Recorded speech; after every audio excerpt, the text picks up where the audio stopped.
I want to do another episode in this series. Again, we're just going to rifle off a bunch of them. We're going to do the episode in the car while the car drives itself, just to prove that that's how advanced we've gotten. That's how far we are. You can just shoot a full podcast in the car while it just drives itself. So the thing I wanted to talk about this time was the autopilot system. We've gone so far. Maybe the last time you've experienced something like this, you were in a car that had like cruise control, right? Like an adaptive cruise control, which is essentially where the car like moves up to the bumper in front of you, and when that car slows down, your car slows down, right? Or maybe you even had a car with adaptive cruise control and lane assist, where essentially when the car starts veering out of its lane, it keeps it in the lane. Those systems are cool. I've driven cars with them. They are nothing like full self-driving. Now, say that you haven't just done that. Say you've done autopilot, where the car is pretty much, let's say, a little bit more sentient. You tap that button, you don't worry about anything, it drives on the highway, maybe even switches lanes. A lot of cars have this kind of a system. That's also pretty sick. If you've ever been in something like that, you're like, whoa, this is the future. Nothing like autopilot. Like, you see the car is just like, I don't know if you can see, it's so tight. There's cars to my right, there's lanes to my left. It's so tight where the car has to be. Like, it would be difficult for me to do this, but the car's just doing it on its own. It's pretty insane. Jesus. It's like an inch away. It's done such a great job. It's like an inch away from these drive-through lanes. Oh my God. It's packed. There's cars all around me. Like, this is absolutely insane. Like, the lady next to me is definitely like, what is this guy doing? She sees the camera on the tripod. Like, she's just like, what's going on? But for example, when I'm going through a car wash, I go over here, pop onto the main screen, and I've got car wash mode.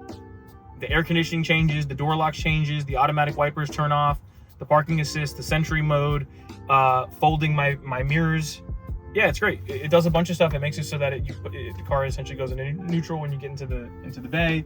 It's just one of the many things that they've thought of that other manufacturers just don't have. Is it a huge deal? No. Is it something that I really enjoy? Yes. And after like 100 of those features, you really start to appreciate it. It has come such a long way. In the past 2 years, in the past year, in the past 6 months, in the past 3 months, in the past couple of weeks, as they're fine-tuning some of these things. The jump between 14.1 and 14.2, massive. But it is now at a point where I fully trust it. I fully trust it enough to shoot a podcast.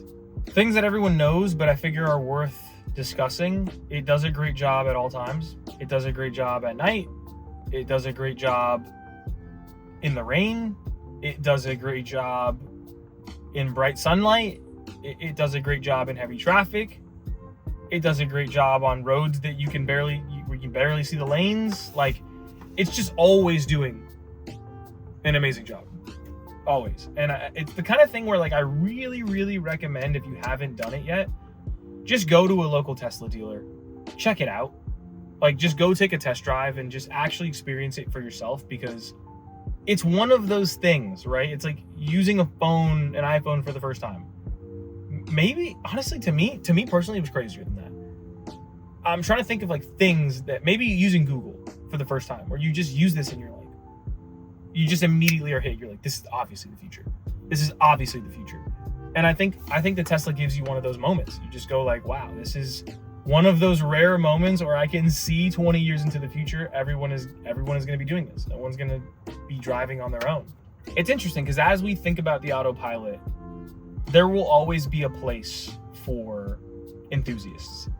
There will always be a place for people who want to drive a sports car, or want to drive a supercar, or aspire to drive an off-roader, or any of these things like that. Driving is fun.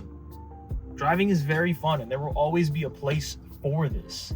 But it's not every day, and it's not all the time. There are plenty of times where you do not want to be driving, and having a car where you can just tap a button and it takes over is invaluable. Like, it's amazing.